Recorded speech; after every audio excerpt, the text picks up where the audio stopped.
Hoje as vantagens comparativas da Zona Franca de Manaus estão limitadas à questão tributária, né?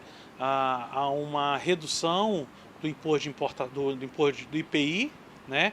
Uma redução de PIS/COFINS e, um imposto de renda de forma indireta através da Sudam, né? Então, basicamente, as vantagens comparativas estão limitadas ou focadas na questão fiscal, tributária. É muito inteligente a sua pergunta, porque a gente sai um pouco da caixa e entra. Que outras vantagens nós poderíamos ter? Essas vantagens fiscais e tributárias, elas existem em decorrência dos custos amazônicos.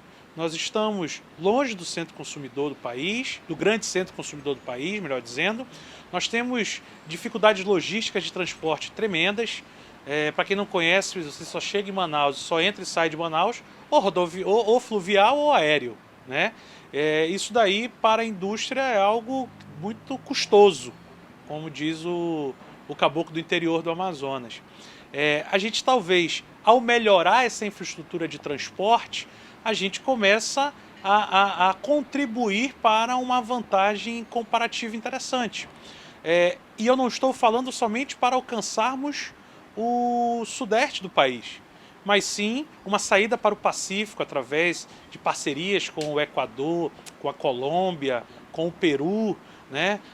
A gente alcançar a América Central através de uma articulação com a Colômbia, onde a gente pudesse ter acesso também para cima e não somente para dentro do país. Eu acho que a gente focar em infraestrutura de transporte, uma melhoria da telecomunicação também na região, ou seja, infraestrutura. A gente precisa ter infraestrutura para poder somar as vantagens comparativas fiscais e tributárias que nós temos.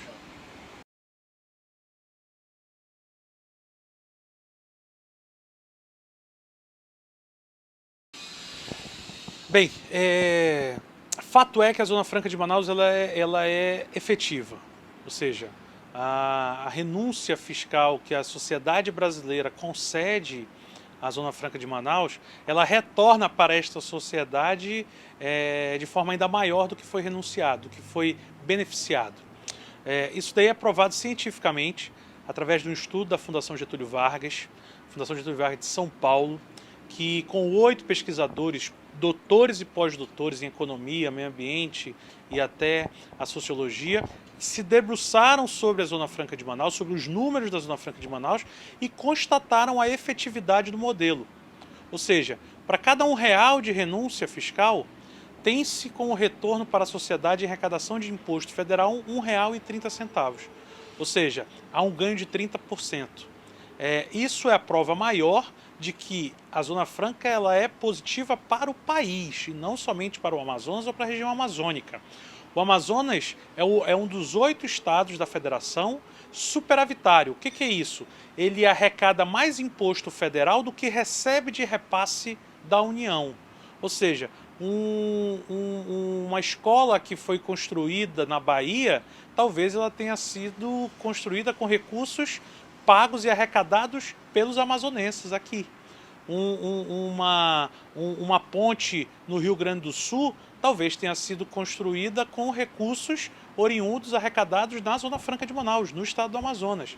Então, isso daí é uma prova maior de que a Zona Franca é benéfica para o país. E o que está acontecendo, então, que algumas informações não chegam dessa forma? Primeiro, uma falta de conhecimento, talvez uma meia-culpa dos amazonenses, da Zona Franca, da SUFRAMA, do governo, de nós. Nós todos talvez estejamos errando em não saber nos comunicar bem, né? Em mostrar para o país essa verdade, essa realidade. E segundo, também uma falta de pensamento de país. O Brasil é um país com dimensões continentais. Então, não adianta termos desenvolvimento somente no Sudeste e ver o Norte, o Nordeste, o extremo Sul do país com as suas limitações, com as suas dificuldades. A Zona Franca de Manaus ela é um modelo exitoso de desenvolvimento regional. Ele não deve ser considerado como pura e simplesmente uma política tributária e fiscal meramente social, talvez alguns até enxerguem, que beneficia meia dúzia de empresas, né? Isso não é verdade. O modelo Zona Franca de Manaus ele tem que ser considerado como uma política de soberania nacional, que preserva a floresta amazônica, patrimônio da humanidade, que gera emprego e renda num local que é detentor da maior faixa de fronteira terrestre do país, e com vizinhos, com o narcotráfico tendo porta de entrada, e nós estamos ocupando, gerando emprego e arrecadando imposto nesse local, que sem a Zona Franca teria uma realidade totalmente diferente. Então eu acho que falta a gente esclarecer mais isso daí, e talvez outras pessoas estarem abertas para receber isso daí como forma positiva, de forma positiva.